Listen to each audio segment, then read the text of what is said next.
um, to, to the bishop. I know he's listening at this point in time. I'd also like to say a pleasant good morning to Teacher Claudette, Daddy George, to all the abbesses, the mothers, persons that would have enjoyed their birthdays within the week, to the young ones in the midst. I want to say a pleasant good morning. Praise Him. Right? And what a wonderful day that, we are here to, enjoy yet again. So I was asked to do a lesson with regards to, breaking down the barriers in the way of our success. So first things first, I would like to give my sister Alicia kudos for the work that she would have done and for definitely staying the course and, giving us something to, to meditate on. So in terms of breaking down our barriers, I first want to discuss, and very briefly we keep into the time, what is the breakdown, all right? And what is a barrier?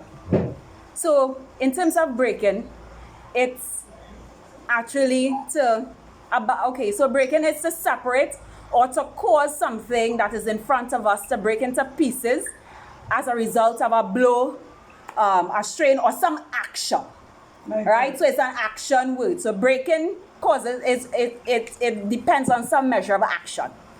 And the barrier is a fence or an obstacle that prevents movement or access. So that's why it's called a barrier, right?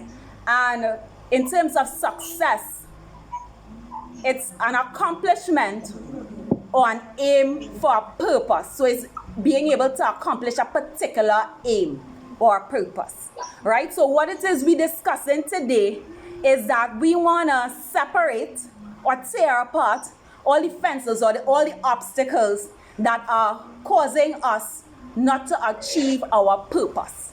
Good? So I pondered on this for a long time. Sisters, they are thinking about this, right?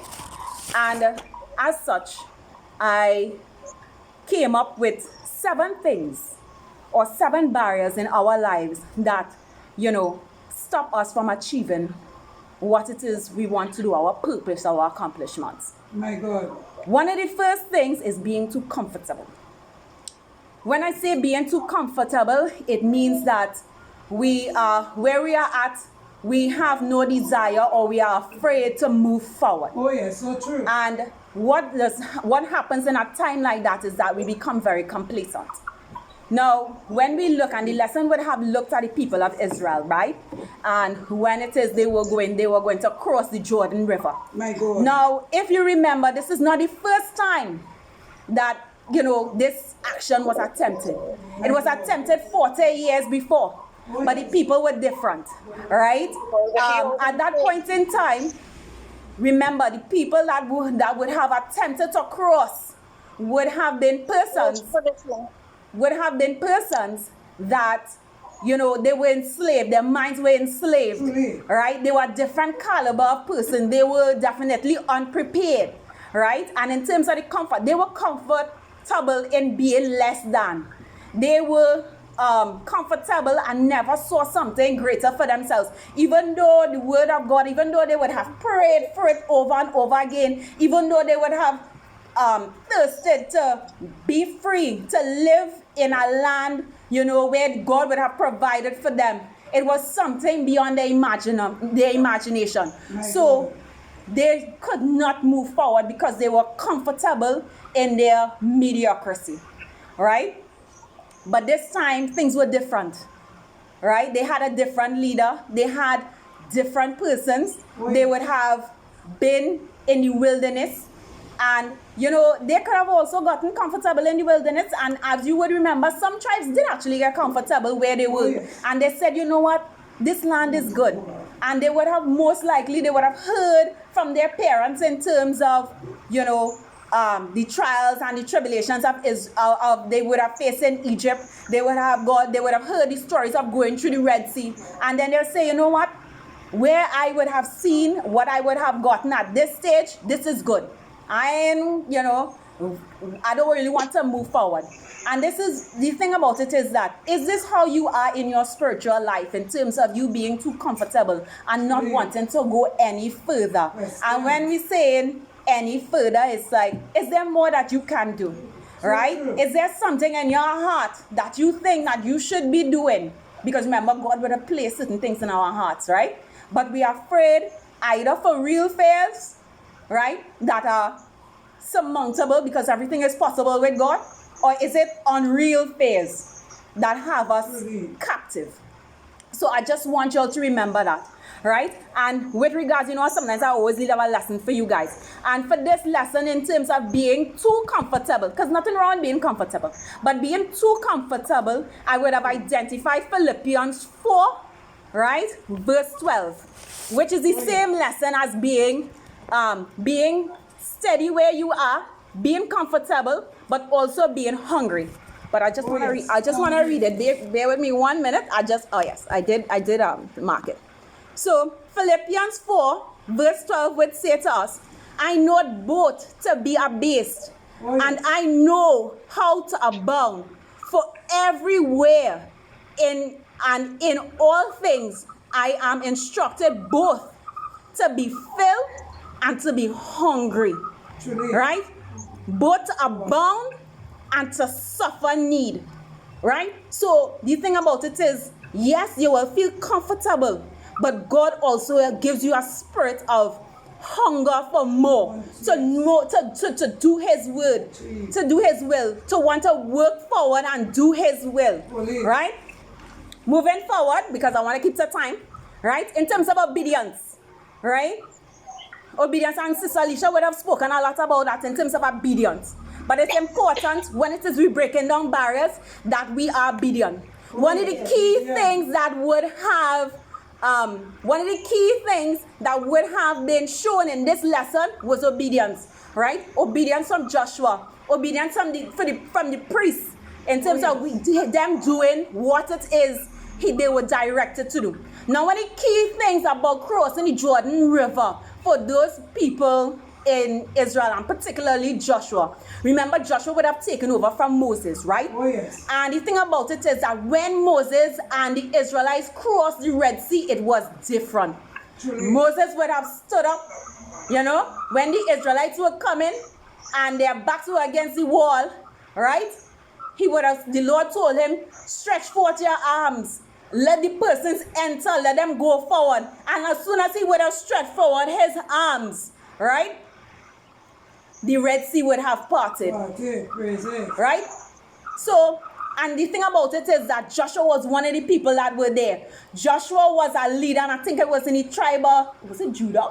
I think it was, Ephraim, right? Ephraim, right? He was a leader at that point in time. He was one of the men that would have gone through and would have been one of the scouts, the original spies that would have gone and would have surveyed Canaan, right? He would have seen all of these things, right? And he would have seen that action in terms of Moses parting the Red Sea by holding out his staff and opening out his hands, right?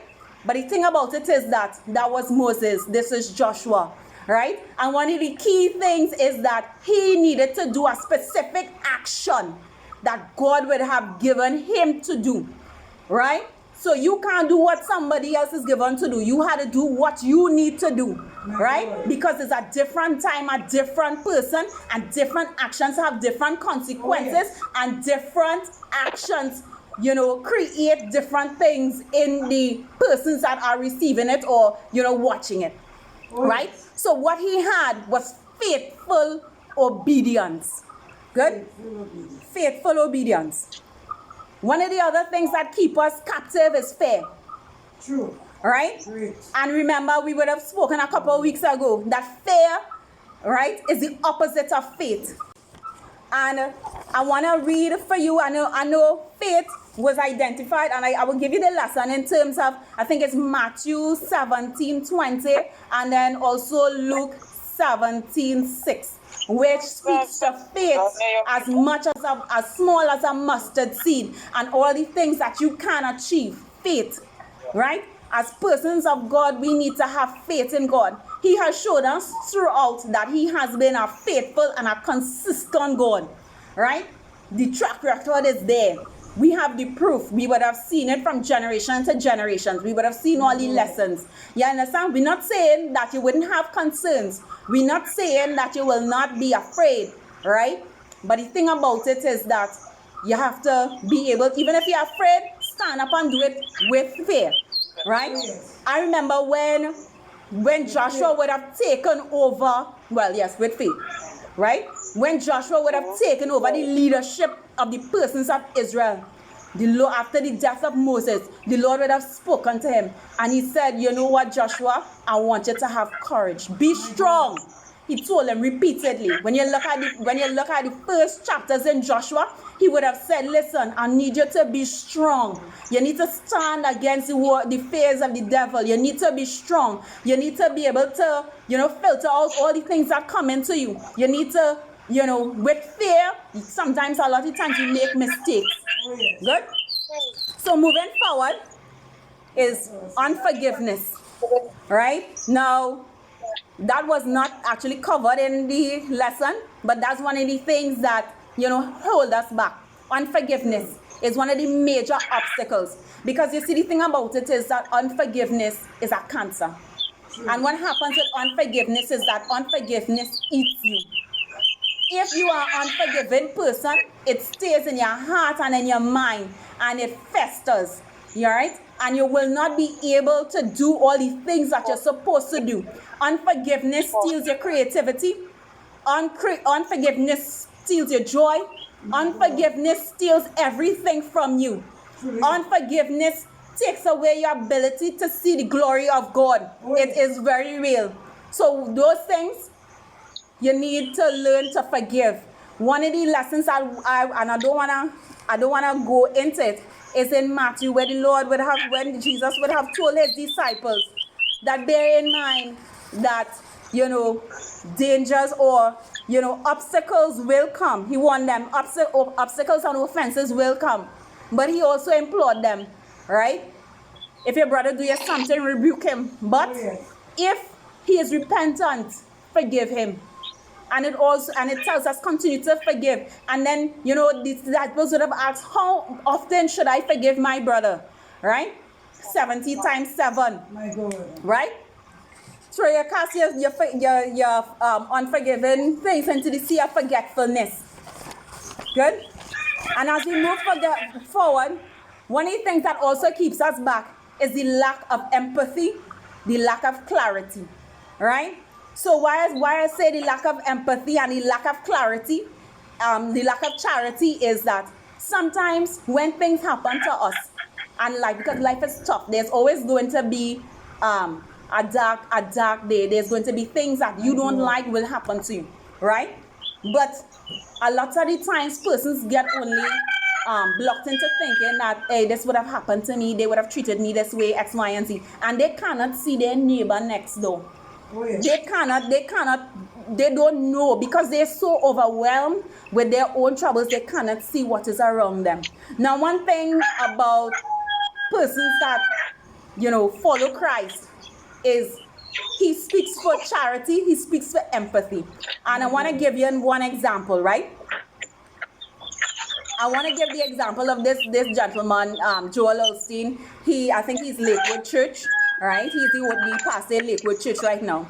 So one of the things is that they have a mighty ministry. And then similar to our Baptist faith, a lot of the ministry is like generational. So his father would have been minister before him. Right? And he said that his father would have had a dream in his heart that his ministry would reach thousands of persons.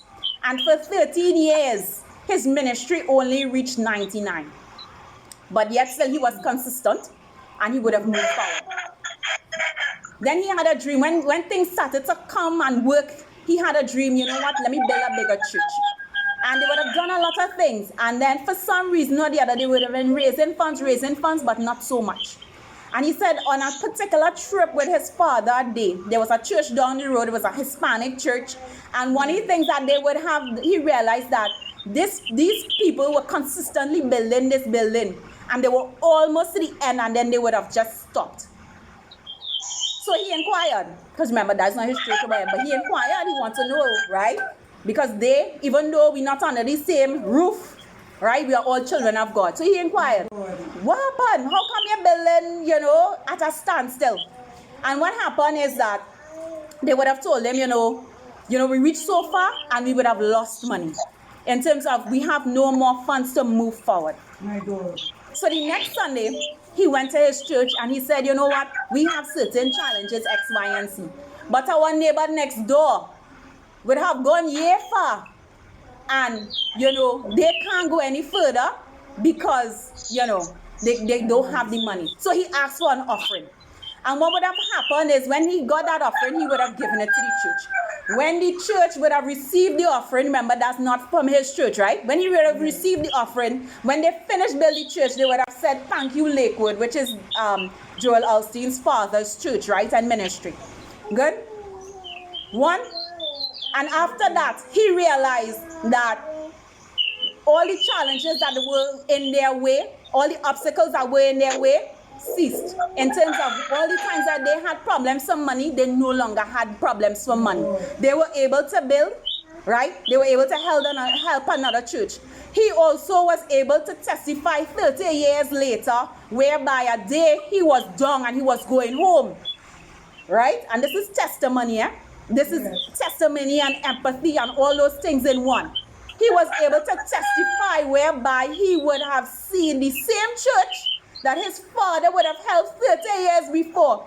On the front, they still have this banner, thank you, Lakewood.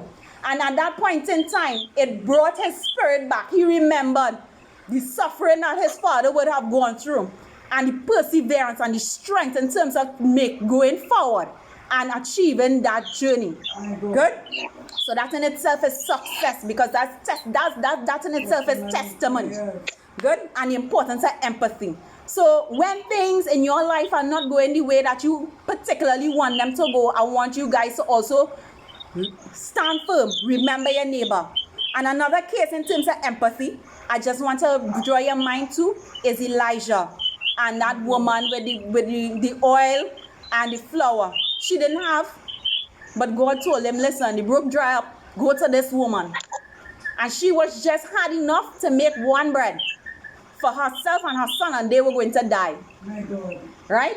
And in obedience and in empathy, she would have done what Elijah had asked her to do.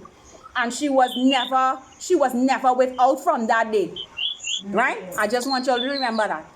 Another thing that keeps us back is weak or feeble actions. True. Right? So one of the things is that it calls for us, the Bible calls for us, and it tells us, listen, the righteous, and it's in Proverbs, right? It talks of, the righteous is as bold as a lion. We need to think, okay, so we get in certain things, we making certain headway, we see in the end of the journey, but are we consistent in what it is we're doing? Our actions purposeful? Have we sustained the hunger? What is our motivation for doing these things? And that's some of the things that we need to remember. Have we transformed? Are we ready to move forward? Those are some of the things that we need to consider, right? And the third and the final one is preparation, a lack of preparation. Good? So we want all these great things, but are we prepared? Are we as persons prepared to be able to accept? Now, when it says Joshua, before they could have crossed Jordan, what did Joshua tell them? He told them, listen, you need to consecrate yourselves. You need to prepare yourselves. You need to be in a particular frame of mind. You understand what I'm saying? What happened there was something that when you look at it from a physical perspective, it's not something not normal, but we need to understand that we serve a supernatural God, right? There's nothing normal about our God, right? So the thing about it is that we need to move forward, we need to prepare ourselves, we need to be serious, and that is the way that we will succeed and accomplish all the things that we are meant to accomplish. All right? So at this point in time, that is the prayer of my heart. I hope that it would have found root. I hope that that you would have benefited from at least one word that I would have said today. Amen. Amen. Father. While you wait on Sister Barbara, we'll sing a song. Lord, there's never be undone. What you say, Lord, could never